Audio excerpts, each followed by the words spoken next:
Hey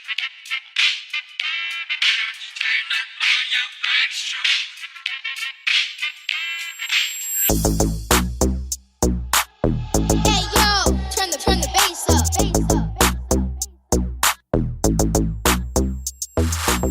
What's good? Y'all tapping into another episode of Urban Moguls with B, where we drop the most game. Man, stop playing with me. Y'all know what it is already. We right here with LB Records. Alright.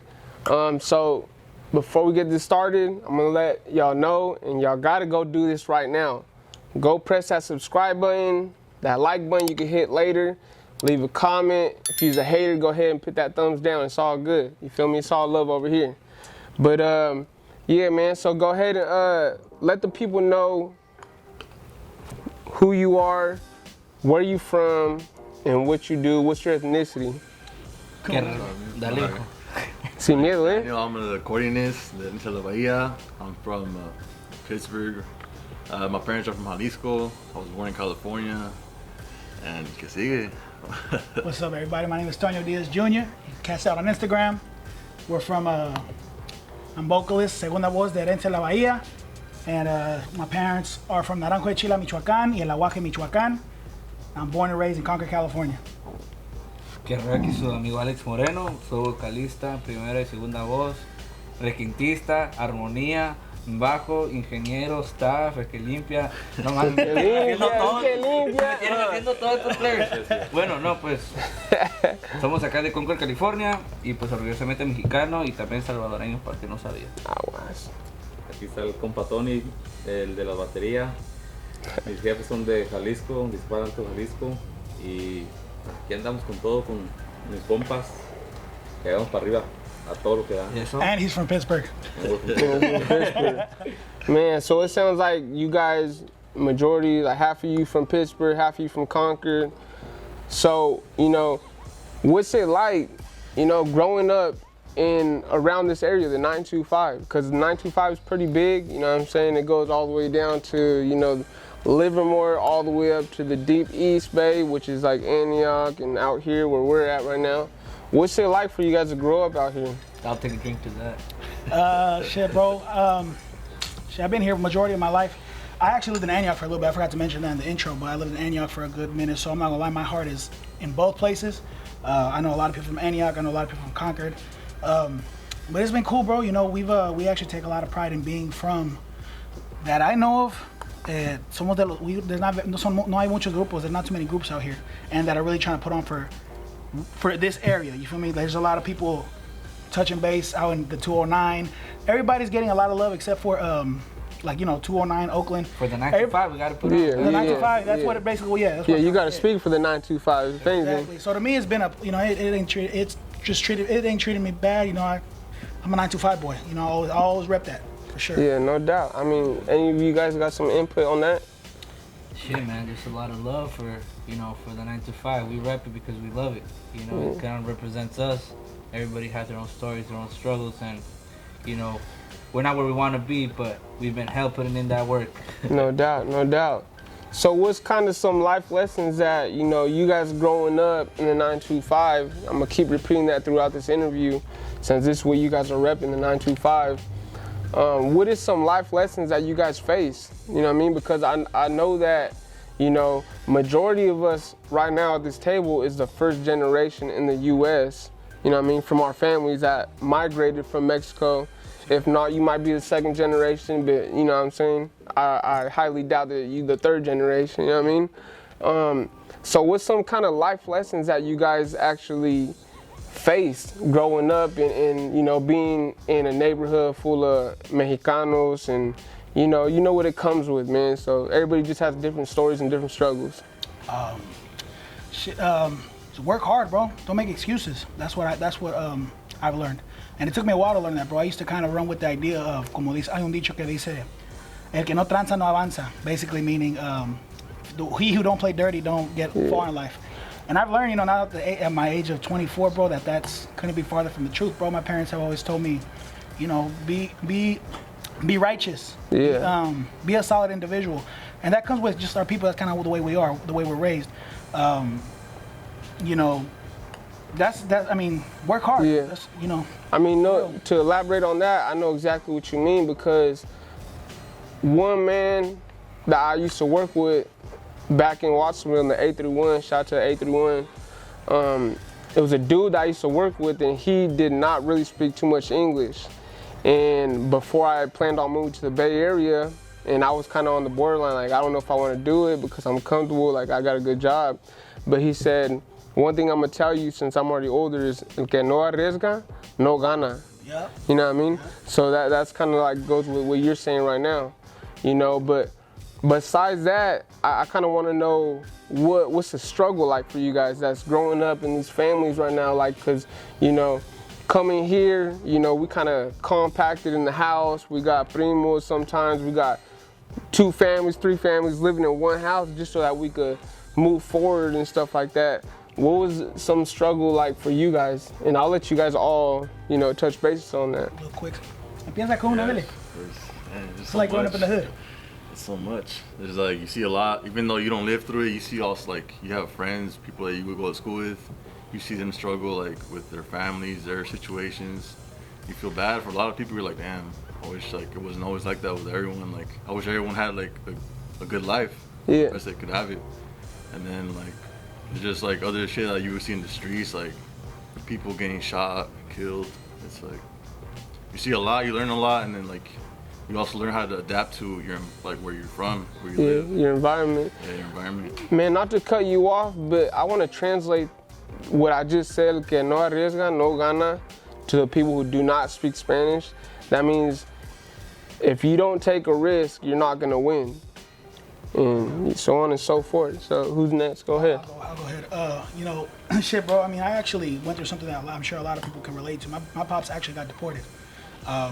He lived a long time in Mexico. He passed away now. But Rest in peace. yeah, rest in peace, pops.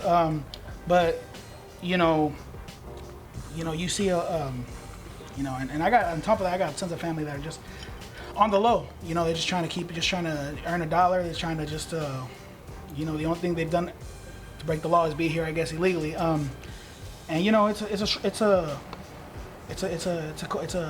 sensitive subject. But yeah, but you see that all throughout, bro. But one thing I know for sure is that one thing I learned from my pops and from my moms, for that matter, is that I'm blessed. I'm not gonna lie to you. I was born here, raised out here, and there's just so much opportunity out here, bro. Anybody who don't take advantage of the opportunity, if you're born here and you're not balling, to be honest, like, tripping, bro. Man, and that I could elaborate on that, because I could really, you know, my dad being an immigrant living here illegal, but I mean, he's back in Mexico now. He used to drill me on that. He said, aquí me la ando perreando. I'm dogging it out here, trying to survive and take care of us, and working 2 jobs, and, you know, not having nobody home, and I'm just in the streets and stuff like that. I have to see that and actually, you know, capitalize on, like, damn, I gotta, you know, do something for my dad, and the best way to do that is to, you know, graduate from high school, try to get a good job, or chase my dream and make something happen, you know, to pay him back in some way, in some form. Sure. You know, before we let these other people from the banda, you know, elaborate on what the question was, I want to know, what was it like for you to experience your dad passing away? You know, I know it's a touchy subject, but I mean, how old were you when it all happened, and, you know, how were you affected by it? That's fresh, bro. That's like 2 years ago. My pops passed away in Tijuana. It was hard, bro. It's a tough thing to deal with, knowing you're not gonna see somebody for the rest of your life, especially somebody like your pops. Yeah. It was hard, bro. But you know what? Believe it or not, and this goes with, how do I say it? It taught me a lot, bro. It brought me closer to God. I'm a big believer in God. It really showed me to really take advantage of spending time with the people that want to spend time with you, because there were times where I wasn't really trying to talk. My dad, you know, him being so far away, I wasn't able to like he tried to call me on the phone all the time. He always wanted to talk to me, you know, see how I'm doing, and sometimes I wouldn't answer the phone. Sometimes because I was just like, you know, whether it be I was with a girl or I was just doing something that I took him for granted. You know what I mean? And now it's like, it's funny how life pays you back, because now I'd give it all up to talk to my dad one more time. No doubt. So it really shows you to really appreciate the people who are solid, not the people that are good to just come and drink with you, Yeah. or come and do whatever with you. Take advantage of spending time with the people who really show you love. Friends that are true friends, put them before everybody else, because before I wasn't doing that. No doubt. It's a huge lesson. It was a huge lesson I had to learn. Man, well, rest in peace to your dad, man. You right now, you putting on for your dad, and that's, We you got, we know. got the same name too. Yeah, no doubt. Antonio. So, you know, keep doing what you do, man, and take pride in that shit. You got my Feel me? boy Junior in the house. Yeah. Salud, Yeah, Antonio salud, Díaz yeah. Jr. Salud, salud, salud. Como se dice el dicho, con hechos no palabras, you know? A huevo pariente. So go ahead, let people know what your struggle was like growing up. Shit, man. You know, I feel like everybody can touch bases here. Coming from immigrant parents, coming to this country to give it all, you know, for the sons, for a better future, and just to kind of get out of that same poverty from the other states. But, you know, us, there was a time where we were in the poverty, you know, homeless, living in a truck, family of 4, eating food from the garbage can, and a lot of people don't know that, you know? Yeah. You know, gang violence and all, and, you know, it's really, living in the hood is kind of hard. But, you know, one thing that I've learned is just see life for what it really is, and what it really is to me is echarle vergazos, you know? Yeah, no doubt. But you put in that hard work, you know, si no, el que no arriesga no gana. No doubt. Y siempre, como he dicho, con hechos no palabras, and, you know, just put in that work. Hell yeah. And what he means by that, you know, put in the work. Don't talk about it, be about it. You know what I mean? And I could really relate to what you just said right now, because when you said that you was, you know, kind of homeless and whatnot, man, it just throws me back to when, you know, me and my dad were sleeping in the car in the back streets and the alleys and shit like that, and I was in the back seat sleeping, he was in the front seat, reclined and shit, and taking showers at the beach, you know what I mean, because it's free water. You just press where, you know, it's, wash off all the sand and stuff like that before school. So I really, you know, I felt that, you know what I'm saying? But go ahead and let us know. Well, basically, same thing. My parents came here with nothing, and slowly, same thing as you and your dad. Me and my dad used to come and sleep in the car, and I didn't know that until they le contaron, like they'll tell other people, hey, we all started from the bottom. Yeah. And then slowly, my dad just kept working. He even go to Mexico just to take a trip, take the border, and then he just keep jumping back and forth, just to go support his mom in Mexico too. He would come back and forth, and then he got his citizenship, resident, everything, and slowly just started building. And then when I was 15, I started looking at my dad like, man, I want to be like my dad. I want to chingarle. I want to just keep going. And there's one thing that my dad always told me. He was like, never say you can't when you haven't tried it. Yeah, no doubt. So that's something that, to me, it was always dale. And then same thing with my wife. She's like, oh, I can't do that. I'm like, don't say you can't do it when you haven't tried it. Yeah. So I pushed my wife the same thing as my dad pushed me. And right now, we don't have everything, but we have enough for, I say, thanks to my dad. If it wasn't for my dad, I wouldn't have what I have. No doubt. And then all my family, friends, like, we just keep pushing each other. It's not, like Tocayo said, it's not who comes to drink with you, it's who was there at the beginning. Yeah. We're Tocayos, by the way. Yeah. Tocayo means that we got the same name, Antonio. Man, hey, all of us, I ain't gonna lie, Yeah, so we keep pushing it, and I'm the oldest one from the grupo. the grupo, yeah. So I'm the viejito. But I push Danny a lot too, because me and Danny, we grew up together, but I've been knowing him for a while, and I keep pushing him. Yeah. As the same my dad pushed me. Like, I want him to do good. No doubt. Yeah, and the same thing with like anybody else. Anybody that's, younger than me, then I want to push him, porque sí se puede. Yeah, sí se puede, a Todo huevo. se puede. Hell yeah. And we're gonna keep doing. That's the thing. Aquí con el grupo se va a poder, y un día. And especially being here, you know. In the Yeah, States, hell yeah. you know, que se puede, our parents Todo se se dejaron puede. para venir aquí. Yeah. And right here. How my like, boy no said. caer en malos pasos, because Yeah. you're, I know, Honestly, like, you're si around, andas en malos pasos, bro, andas mal. Anybody watching this, you guys gotta get out that shit. That's not worth it. Yeah, no doubt. Man, one thing I can say about all you guys, you know what I'm saying, is one thing that you guys carry with you that you've learned from your struggle and from your parents is the work ethic. And it shows a lot about you guys, you know what I'm saying? And, you know, just to go based off of what you just said right now, how you guys kind of were close and you know him for a while and stuff like that. I want to know how you guys all met, how you guys all came together. Shit, let me Pass me the cranberry. let me start off with this, bro. So I'm gonna try to be as fast as possible. Basically, bro, I've been doing this. I've been really started taking music serious. Well, it's like 6 years ago now. I was 18. I got into music. I went to a baile. It changed my life. I realized that before then it was like I'd always sung my whole life, but I looked at it like, dude, when I went to a baile, it was basically my fird concert. And I just, bro, I got so jealous of the dudes that were on stage. Was it a quinceañera? No, it was a baile. It was a real baile. And I just got, bro, I was so jealous of the dudes upstairs on the stage, and that's when I said, you know, let me get on it. Basically, to make a long story short, I was in my own group. He was in his own group. And They were in their own group too. And they were in their own group. And we used to always help each other out, bro. I had my own group, he had his own group, but we would always, like, I'd say, hey, bro, I needed somebody to come play with the guitar. He'd come, same, vice versa. I ended up just, my group kind of just fell apart.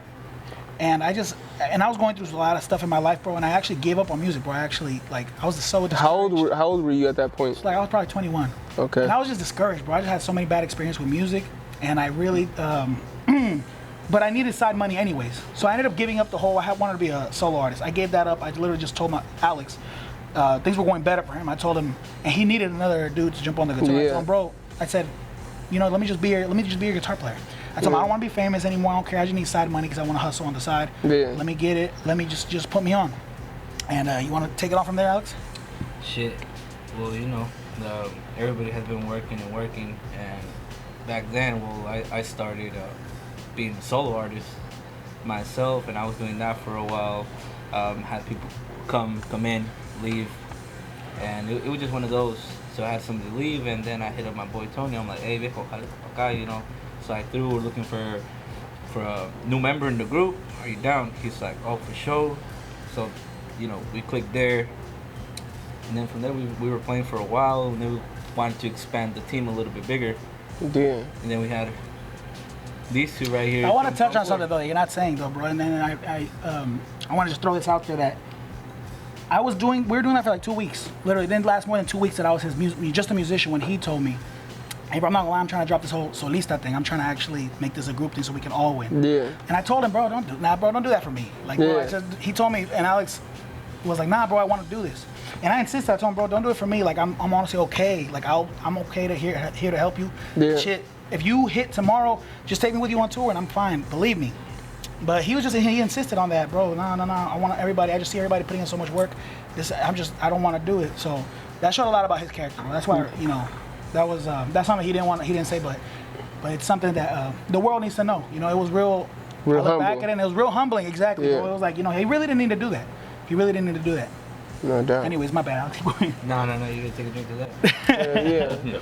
So how you guys meet is what I want to know. Well, I started It was on Cheese Pop. Rated R. I actually started playing drums at a church with my compa Alex and Sergio. Shout out to them. Then from there, we started playing at church. Then we started talking, why don't we do a grupo? And we started at Los Tesoros. Yeah. And then Musical. And then that's where Danny hopped on, and I started to know Danny. Well, Danny, I know Danny when I turned 21. He popped up to my house. I had a fat ass party. And this dude was fucked up, and I'm like, what the? So I had to take care of him. I can't just leave him like that. Off like 3 beers. 3 beers, it was done, and I'm like, oh, what's up? I'm like, what's up? You good? He's like, nah. I'm like, nah. I'm taking you home, and from there I don't know who took him home. Was it 3 beers or 3 sips of a beer? Oh, I don't even know. I was gone. Hey, let me tell you this. 3 beers back then, pero este güey ya ni lo alcanzamos a este vale. He came a long way. Hard work. We put in work. So after that, we just been checking up on him. Then we started our own group. Now I think they're called La Herencia Norteña. Shout out to them. Shout out. They're I got out because I have a family. Yeah. So I wanted to dedicate to my daughter, but then I used to go a lot to bailes. I like going out bailes. Quinceañeras. I like music, bro. And I was like, and then Alex hit me up. Hey, what's up? You want to play drums? I'm like, not really. I just got out. Do that. He's like, come on, bro. I mean, we were just starting to start a new project.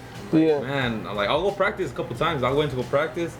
I came back, and I was like, nah, let me just wait. And he called me like a month, 2 months after. He's like, bro, let's do it. I'm like, man. And that's when Danny got out of the other group we were at. I'm like, okay, Danny goes, I'll go. And then that's where we ended up. We ended up with Alex. It's just norteño, like there are really sax norteño, and this is like a grupero, yeah. And I just like the ambiente. This dude has a lot of like show. He has a big show, and I like that. I like big shows. Not my package. That's cool too, though. Hey, pause. Hey, nah, but you know, that's cool. It's crazy because like, you know what I'm saying? You guys knew each other. You knew him, and then he knew him, and then it just all formed into how it was meant to be. You know what I'm saying? And you know what? I've never been in a group. I've never been more comfortable and just a gusto. I feel like now we're a little bit more the best that we've ever been. Than just a group. We watch out for everybody, to be quite honest. No doubt. That must have been a crazy adjustment, and you know, a lot to just learn a different bunch of personalities when it comes to music. But you know, before we jump into that, I gotta stop what we're doing real quick, and I gotta let the people know. Go ahead, stop what you're doing, press that subscribe button, that like button if you like what's going on already right now, the game that they dropping. All right, if you're a hater, like I said, hit that thumbs down. It's all good. Hey, you know what I'm saying? Leave a comment, man. We dropping the most game right here at Urban Moguls to be. Let's get it.